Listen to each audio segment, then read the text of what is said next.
আসসালামু আলাইকুম ওয়া রাহমাতুল্লাহি ওয়া বারাকাতুহু। জিকিরের ফজিলত।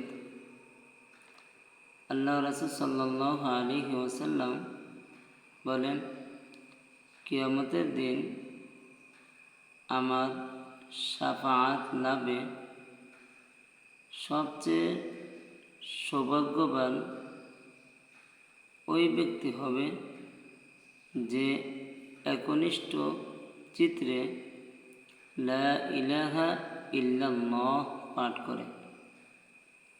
এরপর আল্লাহ রাসূল সাল্লাল্লাহু আলাইহি ওয়াসাল্লাম বলেন, জিকিরের মধ্যে সর্বোত্তম জিকির হইল লা ইলাহা ইল্লাল্লাহ।